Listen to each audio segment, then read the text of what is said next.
Gracias, señora presidenta. Gracias, señor Mariano Rajoy. Lo cierto es que es un placer y un honor poder debatir con usted. Por desgracia, no ha sido algo demasiado frecuente. Es, en realidad, la primera vez que debato con usted. Coincidimos una vez en un debate de televisión junto con otros candidatos y que podamos debatir es algo positivo. Me sorprende que a veces en esta Cámara, en los debates de investidura, digamos que algunos intervinientes salen con las cosas preparadas. Yo me voy a ceñir a la intervención que ha hecho usted porque creo que es algo positivo que debatamos aquí y que hagamos referencia a las cosas que se nos dicen. Usted dice que quiere ser estupendo. Usted lo es. A mí me parece usted un señor estupendo y creo que usted tiene muchas cosas buenas. Tiene usted sentido del humor, es usted un tipo irónico. Creo que es usted un parlamentario con retranca que atrae nuestra atención cuando se sube a la tribuna y que es interesante debatir con usted. Si el problema no es ese, si el problema no es personal, señor Rajoy, no es que ustedes no tengan algo bueno, en lo personal seguro que sí, como todo el mundo. El problema son los resultados de su gobierno, de sus gobiernos. Y estará usted de acuerdo conmigo que razones para ser autocríticos ustedes tienen que tener. Ha habido una cosa, tanto en su intervención como en la del señor Sánchez, que me ha llamado la atención a propósito de las devaluaciones. Ha dicho usted, hemos salido de una crisis sin devaluar. Bueno, claro, ya, es que España no puede devaluar la moneda. Sería una cosa impresionante que saliéramos de una crisis devaluando. Del mismo modo que el señor Sánchez decía que hay que implementar políticas monetarias interesantes. Ya, lo que pasa es que eso no depende de nuestro país, depende básicamente del Banco Central Europeo. Está bien debatir de estas cosas. Y esto tiene un elemento curioso. Yo no sé si le ha traicionado el subconsciente, porque ha dicho usted, hemos salido de la crisis sin devaluar la moneda. Claro, devaluar la moneda no se puede porque no hay peseta. Entonces, ¿qué es lo que se puede devaluar? Los salarios, las condiciones de vida de la gente. Si le damos la vuelta a lo que ha dicho usted, después de decir con simpatía lo evidente, lo que usted ha reconocido es que claro que hemos salido de una crisis devaluando, porque no se puede salir de una crisis sin devaluar, en este caso, los salarios. Usted decía que es usted demócrata. Bueno, claro, esto es muy fácil de decir. Lo que pasa es que ser demócrata tiene una serie de implicaciones. Se lo decía antes en mi intervención a propósito de la noción de soberanía. En el aniversario en el que ustedes llegan a un acuerdo para reformar el artículo 135 de la Constitución, que entrega la soberanía de nuestro país a poderes exteriores y hace que, independientemente de lo que decida el Parlamento, que es el depositario de la soberanía popular, un Gobierno esté obligado a tomar medidas que pueden afectar a su gente, pues entienda usted si le digo que eso es pues por lo menos asumir un déficit democrático para nuestro país. Cuando el Parlamento no puede decidir y lo deciden desde fuera, tenemos un poquito menos de democracia. Los que recortan la democracia, creo yo, son menos demócratas que los que entienden que las decisiones de un país la tienen que tomar las gentes de su país a través de sus representantes y no los poderes financieros y la señora Merkel.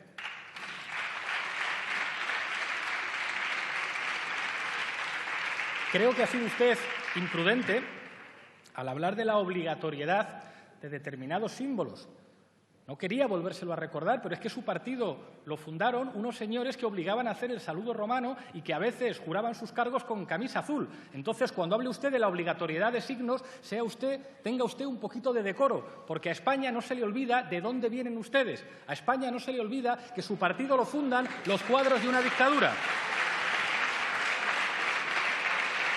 Esos son los únicos que en España han obligado a hacer determinados gestos, esos eran los que prohibían a los demás partidos políticos y esos eran los que nos han hecho cargar con la vergüenza de que en nuestro país durante 40 años hubiera una dictadura. Yo sé que a ustedes les avergüenza, pero es que es la verdad. Su partido lo fundaron ministros de una dictadura. Es lo que hay.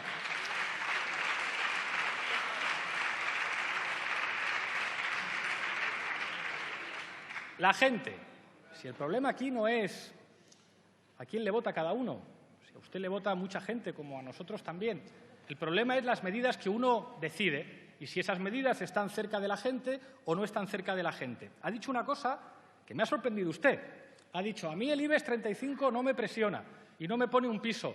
Pues, hombre, a lo mejor a usted de momento no, pero al señor Aznar, a la señora Salgado, al señor Felipe González, un piso no, pero un puesto en su consejo de administración sí que los ha reservado. De Unidos Podemos y de las confluencias no hay nadie que se sienta en un consejo de administración. ¿Sabe por qué? Porque a nosotros no nos presionan ni nos ofrecen puestos en consejos de administración.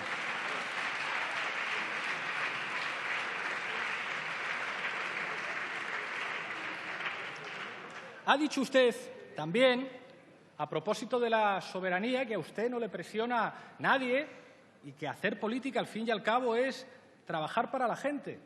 Pero claro, usted ayer dijo una cosa. Ayer dijo, hace falta un gobierno que no asuste a los inversores y que no asuste a los socios europeos. ¿En qué quedamos, señor Mariano Rajoy? ¿Su gobierno ante quién da la cara? ¿Ante los inversores y los socios europeos o ante los ciudadanos? Tenemos dos concepciones de la democracia distintas. Nosotros pensamos que un gobierno da la cara ante los ciudadanos. Hablaba usted de Grecia y la cosa tiene narices, con perdón.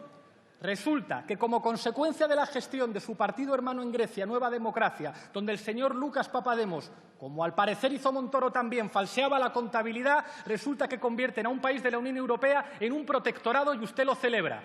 Un país que no tiene capacidad para tomar decisiones políticas y usted está encantadísimo de que su partido hermano allí destroce la economía griega, que lo conviertan en un protectorado, que es una humillación para el espíritu europeo, y usted presume y saca pecho, diciendo no, si al fin y al cabo en Europa tenemos que hacer lo que nos dicen desde Alemania o nos convertimos en un protectorado. Pues eso, señor Mariano Rajoy, es incompatible con ser demócrata y con defender la soberanía.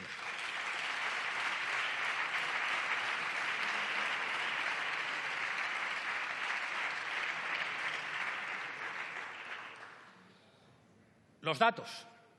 Creo que es muy difícil, y se lo decía antes en mi intervención, plantear que tenemos razones para ser optimistas. Era ya poco creíble lo que decía el señor Aznar cuando hablaba del España va bien, y eso que era la época de la burbuja, era la época de los pelotazos urbanísticos y la época en la que su gestión convirtió la corrupción en una forma de gobierno y de aquellos polvos estos lodos. Pero plantear en el año 2016 que España va bien, que los datos económicos llaman al optimismo, cuando encabezamos las estadísticas europeas en desigualdad, que detrás de esas estadísticas hay personas, hay gente que no llega a fin de mes, niños que sufren pobreza, niños que no se alimentan adecuadamente, jóvenes que se tienen que marchar de España. No diga usted que España va bien. España son los españoles, no la tranquilidad de los inversores ni la tranquilidad de sus socios europeos.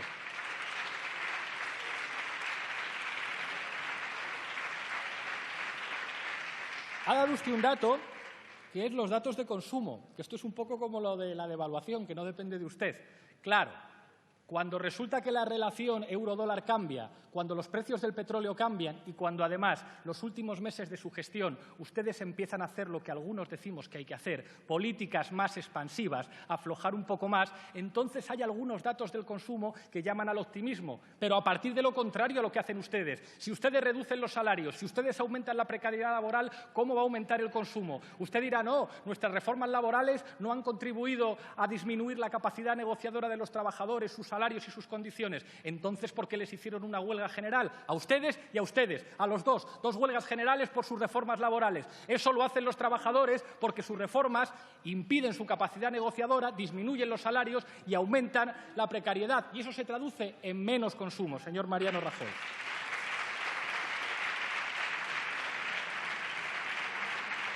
Decía usted que España es un país en el que viene mucha gente. Bueno, en los últimos tiempos, por desgracia, cada vez viene menos y cada vez se van más. Y no se van de aventura, como decía una de sus ministras. Los jóvenes españoles se van porque este país no les ofrece una alternativa. Y ese es el resultado de sus políticas. Hablaba usted de Madrid y Barcelona. Pues se lo voy a decir. Donde nosotros gobernamos aumenta la inversión extranjera y en el caso de Madrid hemos conseguido reducir la deuda. Y son datos oficiales, aunque a ustedes les duelan.